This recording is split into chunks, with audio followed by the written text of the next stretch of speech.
Ya Arhamar Rahimin, irhamna.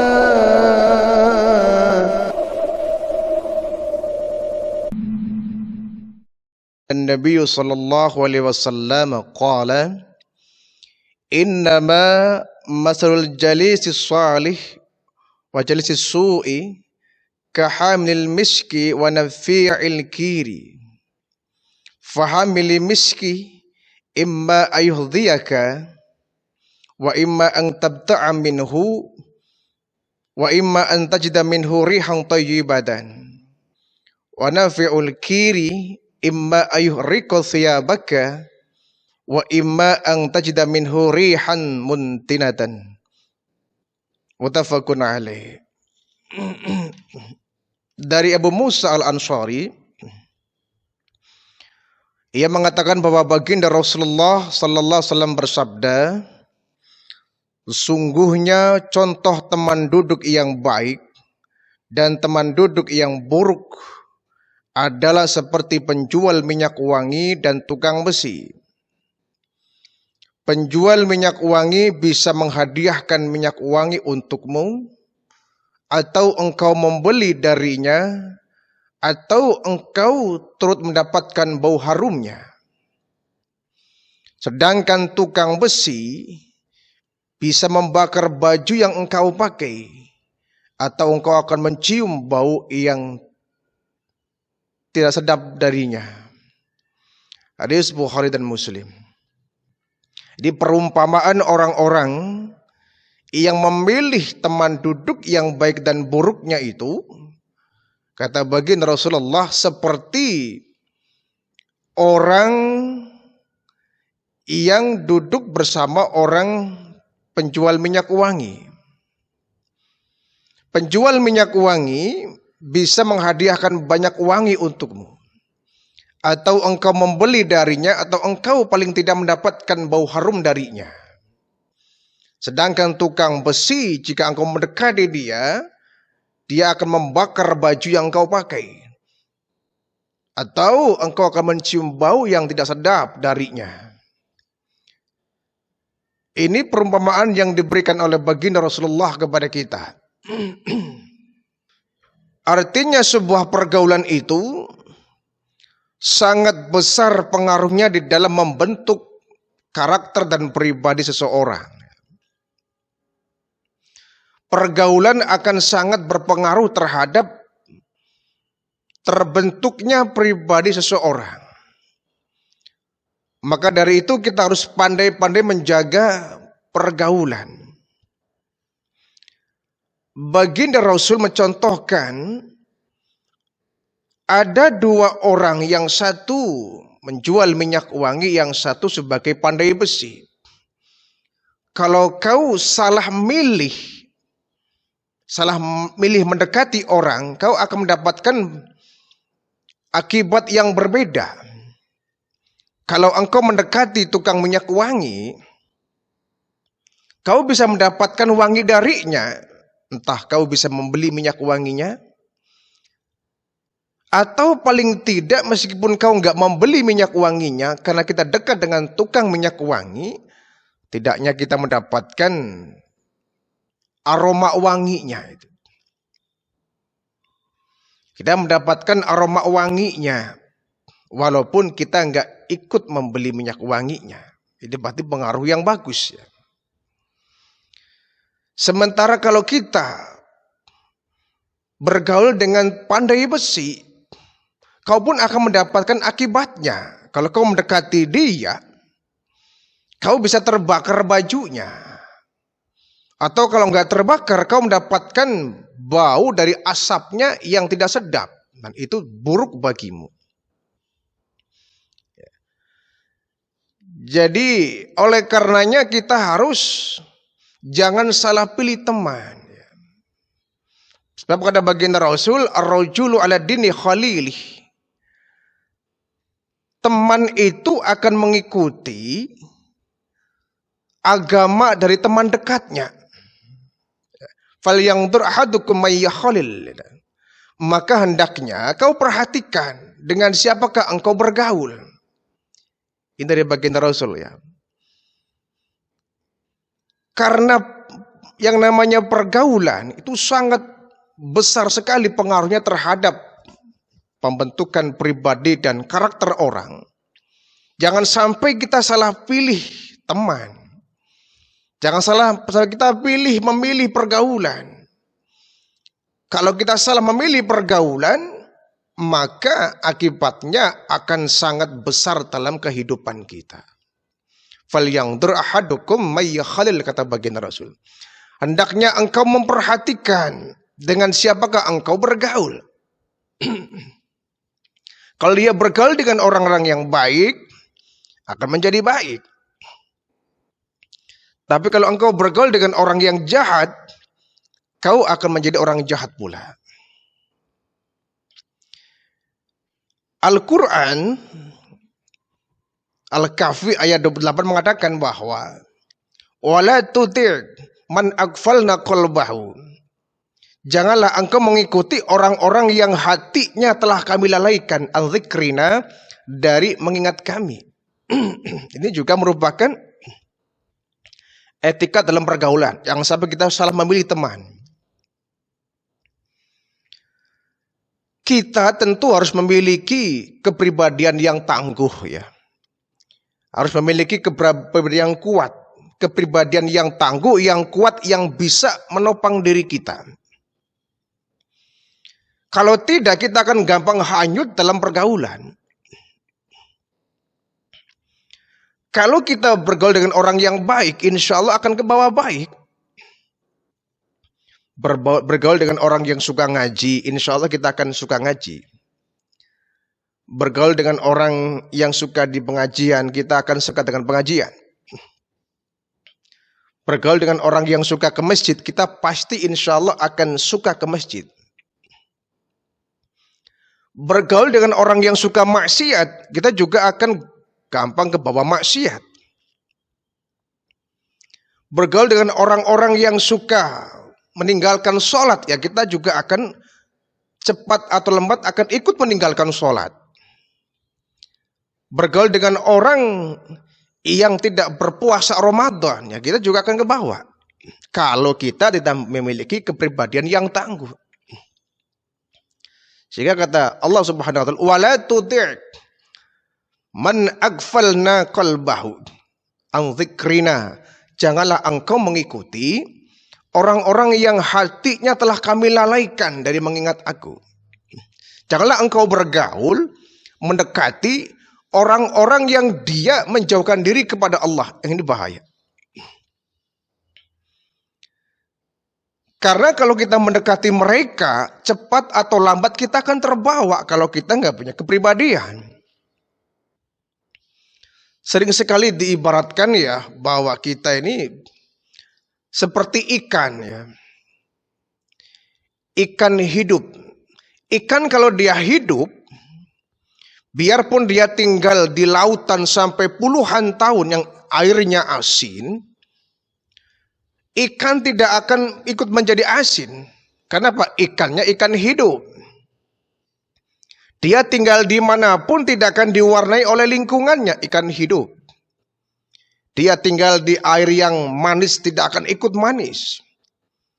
Ia tinggal di air yang pahit tidak akan menjadi pahit. Dia tinggal di air yang asin nggak ikut pernah asin. Kenapa? Ikan hidup. Tapi kalau ikan sudah mati, namanya ikan mati, dia akan diwarnai dimanapun dia tinggal. Gitu. Ikan mati dia tinggal di air yang asin akan menjadi asin. Ia tinggal di air yang manis akan menjadi manis. Dia tinggal di air asam akan menjadi asam. Ikan mati. Gampang diwarnai oleh lingkungannya. Kita harus mencontoh seperti ikan hidup.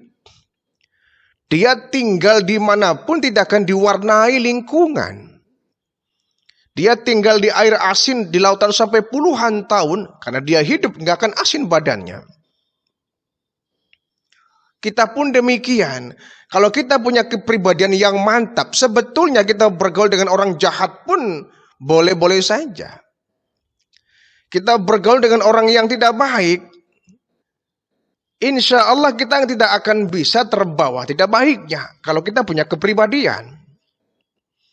Cuma orang kadang-kadang setangguh apapun kepribadiannya, itu kalau dia tinggal di lingkungan yang tidak baik, itu akan gampang terbawa.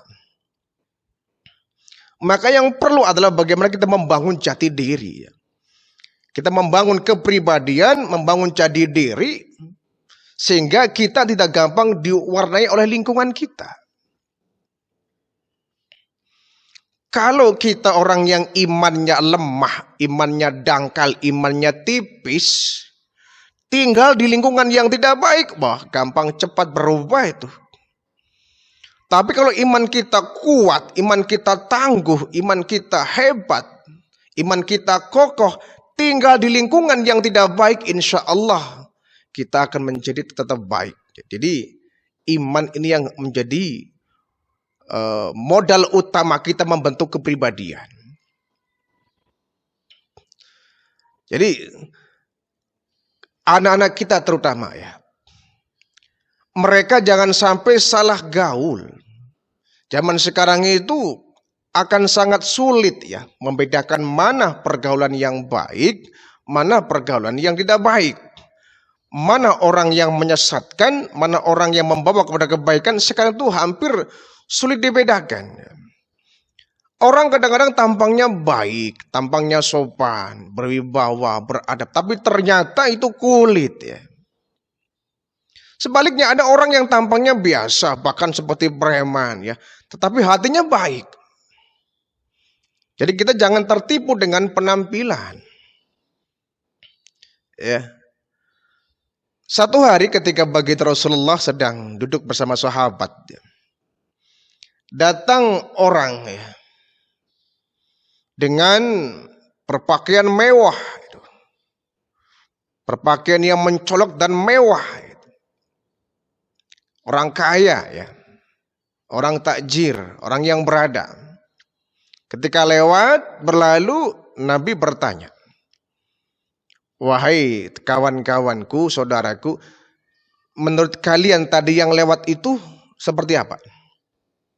Ya Rasulullah, yang lewat tadi orang yang kalau dia bicara ya Rasul, orang akan mendengarkan. Kalau dia bersedih ya Rasul, orang akan ikut bersedih. Kalau dia gembira ya Rasul, orang akan gembira. Kalau dia bicara pasti ucapannya didengarkan orang. Kalau dia menolong orang miskin pasti berhasil. Kenapa? Dia orang kaya ya Rasul. Orang kaya. Orang kaya. Orang kaya itu orang yang punya pengaruh besar di tengah masyarakat ya Rasul. Namanya orang kaya itu. Yang dia lakukan meskipun salah, orang akan membenarkan orang kaya. Ucapannya dibela orang. Ucapannya dipahami orang, ucapannya didukung orang. Kenapa? Orang kaya. Oh begitu. Lewat ya. Berapa menit kemudian lewat lagi ada orang yang dari sisi bajunya itu lusuh ya. Compang camping. Orang miskin ya. Nah kalau yang ini bagaimana kata Rasulullah? Ya Rasul, yang ini sih parah ya Rasul. Kenapa? Kalau dia bicara gak bakal ada orang dengerin. Kok begitu? Iya. Kalau dia bicara gak bakal ada yang mendukung. Kalau dia bicara gak ada yang pernah percaya. Menolong orang gak bakal berhasil. Kok begitu? Orang miskin ya Rasul.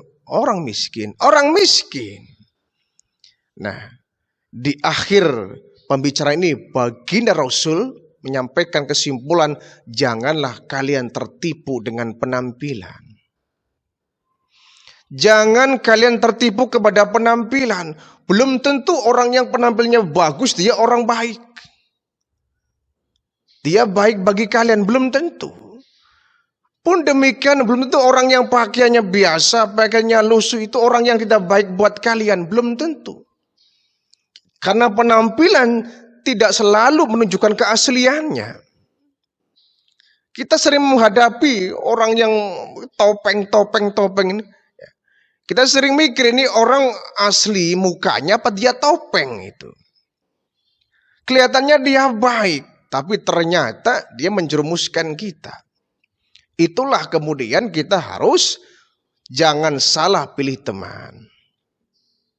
Anak-anak kita jangan sampai kita biarkan mereka bebas mencari teman. Kita harus memantau sebagai orang tua. Kalau kita lepas begitu saja, khawatir mereka kemudian salah pilih teman. Salah pilih lingkungan pergaulan. Dan ini sangat berbahaya untuk mereka. Kenapa? Anak kita mungkin secara pribadi dia belum tangguh. Belum punya jati diri. Belum punya kepribadian. Imannya perlu ada pemupukan, pembinaan. Kalau kita lepas begitu saja, khawatir mereka akan gelap mata. Salah pilih teman. Nanti seperti tadi dia memilih pandai besi. Memilih pandai besi, dia mendekati, bisa terbakar bajunya. Kalau nggak terbakar, dia mendapatkan kerugian, mendapatkan asap yang menimbulkan bau yang tidak sedap. Itu kerugian ya, lambang dari kerugian.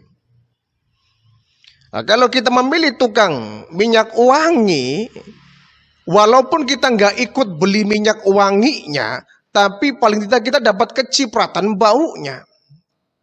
Ya. Kita duduk di samping orang yang jual minyak wangi. Kita umpama badan kita, baju kita nggak pakai parfum. Tapi begitu duduk di samping tukang minyak wangi, seolah-olah badan kita, baju kita ikut wangi. Karena duduknya dengan tukang minyak wangi. Ya. Barangkali sama ya dengan orang bergaul. Seperti kulit kambing. Ya. Kulit kambing kalau dia bergaul dengan Al-Quran, dia menjadi kantong Quran. Ya. Menjadi sampul Al-Quran. Ya.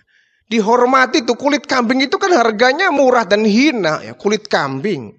Kalau dia tergeletak saja baunya hanyir ya, udah amis. Kita nggak bakal menyentuh.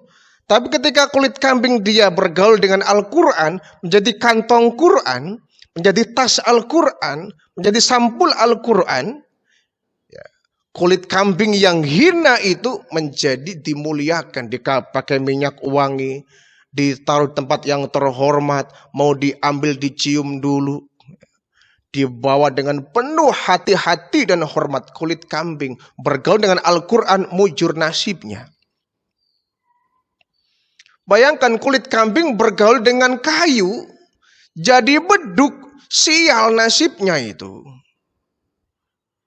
Tiap hari dipukulin orang itu. Ya. Maghrib dipukul, isya dipukul, subuh dipukul, zuhur dipukul, asar dipukul. 5 kali minimal tuh. Dipukulin orang terus. Apa? Bergaul dengan kayu. Jadi beduk. Apes nasibnya itu ya. Sial nasibnya. Yang bergaul dengan Al-Quran dia mujur dikasih minyak wangi dicium orang. Yang bergaul dengan kayu jadi beduk. Gelap-gelap subuh udah dikemplangin kita sama orang lain. Dipukul kita. Sampai tipis. Sampai hancur, sampai bolong, sampai robek.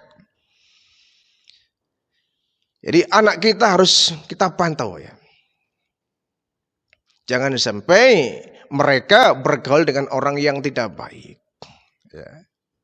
At-Taubah ayat 119 mengatakan, Ya ayyuhalladzina amanu taqullaha wa kunu ma'as-shadiqin. Hai orang yang beriman, bertakwalah engkau kepada Allah, wa kunu ma'as-shadiqin, dan hendaknya tetaplah engkau bersama orang-orang yang benar. Bergaul dengan orang-orang yang benar agar engkau menjadi orang yang benar. Kalau kau bergaul dengan orang yang tidak benar, kau akan menjadi tidak benar. Oleh karena itu salah satu ya, nasihat dari ulama kita ya, salah satu yang menyebabkan obat hati ya, obat hati diantaranya adalah bergaul dengan orang-orang yang soleh. Ya. Bergaul dengan orang-orang yang soleh. Ini perlu. Ya, agar kita ke bawah solehnya. Itu. Bergaul dengan kiai. Bergaul dengan para ulama, habaib. Yang mereka dekat dengan Allah.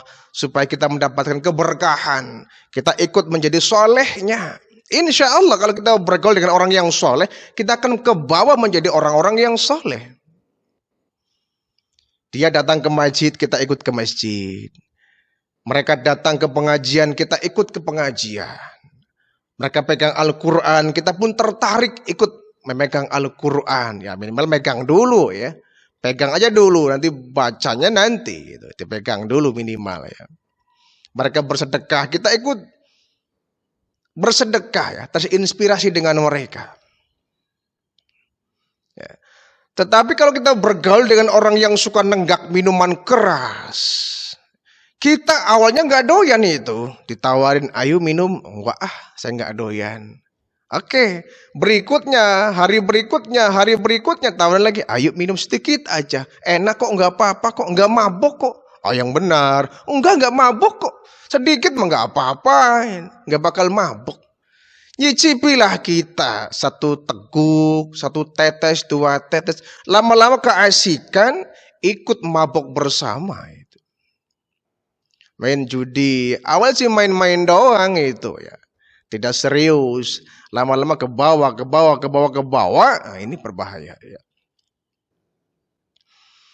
Jadi kita harus pandai menjaga diri kita di dalam pergaulan ini. Sekali lagi bahwa yang namanya pergaulan itu sangat besar pengaruhnya di dalam membentuk pribadi seseorang. Ya. Dalam hadis lain dikatakan bahwa la tusuhibu illa mu'minan, kata baginda Rasul. Janganlah engkau berteman kecuali orang-orang yang beriman. Janganlah engkau berteman kecuali dengan orang-orang yang beriman. Artinya kita bukan berarti Nabi melarang betul bergaul dengan orang-orang kafir. Masalahnya apa? Kalau kita bergaul dengan mereka, orang-orang kafir, kita khawatir kita akan kebawa ke sana. Tapi kalau kita bergaul dengan orang yang beriman, orang yang soleh, insya Allah aman. La tusahibu illa mu'minan. Janganlah engkau berteman, bersahabat, illa mu'minan, kecuali dengan orang-orang yang beriman, dengan orang-orang yang soleh, dengan orang-orang yang dekat dengan Allah, agar kita kebawa menjadi solehnya. Ya, kita kebawa menjadi solehnya.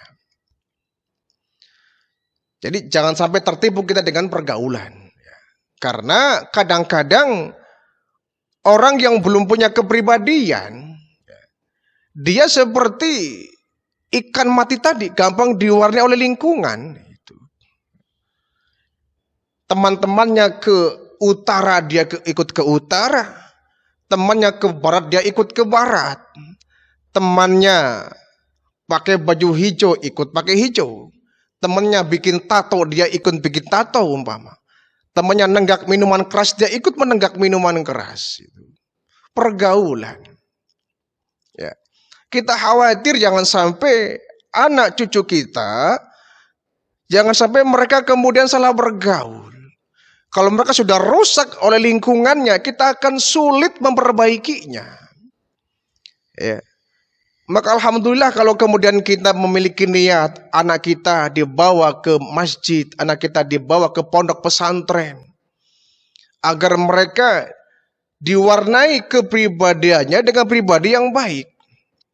Insya Allah kalau mereka kita bawa ke pondok pesantren, kita titipkan ke para kiai, ke ulama-ulama kita, para habaib kita, sehingga anak kita dididik menjadi orang yang soleh, ahli Al-Quran, ahli hadis, suka dengan ilmu agama.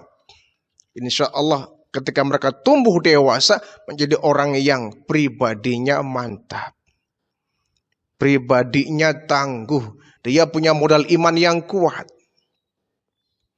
Tapi kalau kita masukkan mereka di sekolah-sekolah yang tidak islami, di sekolah-sekolah yang bukan yayasan Islam, ya, banyak ternyata ya saudara kita yang muslim, mereka menitipkan anaknya di sekolah-sekolah yang membahayakan akidahnya. Sekolah-sekolah Nasrani umpama ya, akan membahayakan akidahnya itu. Masih banyak kok sekolah-sekolah di bawah naungan yayasan Islam kok. Tidak kurang-kurang sekolah di bawah naungan yayasan Islam itu banyak gitu. Cuma kadang kita kurang tertarik gitu. Nanti kalau anak saya ditaruh di MI, di MTS, apakah nanti ijazahnya bisa disamaratakan tuh. Akhirnya kita mencurigai seolah-olah tuh sekolah yang berbau Islam itu tidak bisa bersaing dengan dunia luar. Salah besar. Justru sekolah-sekolah Islam, sekolah-sekolah yang berbasic Al-Quran, insya Allah itu sekolah yang akan menjaga akidah anak kita. Kita jangan selalu berorientasi kepada ijazah, sekolah yang bonafit supaya dapat pekerjaan. Jangan selalu ke sana. Berapa banyak orang tua yang kemudian merelakan anaknya, akidahnya keropos, akidahnya luntur, yang penting dapat ijazah bagus, dapat progres masa depannya terjamin ya. Dan dia tidak mempedulikan akidahnya itu. Namun kita bersyukur ya, masih banyak muslim-muslim saudara kita yang mereka justru memilih anak saya harus di pondok pesantrenkan. Supaya dia punya bekal ilmu agama ketika orang tuanya meninggal dunia, dia punya pegangan agama. Ini yang terpenting. Ketika orang tuanya meninggal dunia, dia punya pegangan agama. Ya. Seperti yang dikhawatirkan oleh Nabi Ibrahim, ma ta'buduna min ba'di. Hai anakku, kalau nanti bapakmu sudah meninggal, apa yang bakal kau sembah nak? Kalau sekarang kau masih menyembah Allah, oke, karena ada kami orang tua menjagamu, mengarahkanmu, mendidikmu. Tapi kelak ketika orang tuamu sudah meninggal dunia, tanpa dampingan orang tua, ma ta'buduna min ba'di. Apakah masih kau menyembah Allah nah? Sekarang kau bergaul dengan orang-orang yang baik. Iya, kan ada bapakmu, ada ibumu, ada orang tuamu. Kau bisa bergaul dengan baik, dengan teman yang baik. Nanti ketika ibumu, bapakmu udah meninggal dunia, apakah kau masih bisa menjaga pergaulan? Ini yang dikhawatirkan kita. Kadang-kadang masih hidup saja orang tuanya, anaknya ya, bebas bergaul. Ya. Orang tuanya kurang memantau, ini bahaya ya. Orang tuanya asik di pengajian, anaknya main ke tempat yang kurang bagus ya. Di sana dia kenal ganja, kenal narkoba. Orang tuanya enggak memantau. Jadi kita sama anak itu memberikan kepercayaan harus, tetapi jangan lepas pantauan. Karena kalau mereka kita lepas begitu saja, kita memberikan kepercayaan yang penuh 100%, khawatir mereka namanya juga anak-anak kita, masih labil. Masih labil. Di depan kita dia sopan, di depan kita dia alim, di depan kita dia tuh seperti orang saleh, di depan kita khawatir jangan sampai mereka baiknya di depan kita. Ketika pergi bersama teman-temannya, muncullah karakter aslinya ya. Na'udzubillah min dzalik. Jadi jangan lepas anak-anak kita, didik anak-anak kita, dia adalah amanah Allah, titipan Allah. Jangan sampai kita biarkan mereka bergaul di dunia atau di lingkungan yang kurang baik bagi mereka.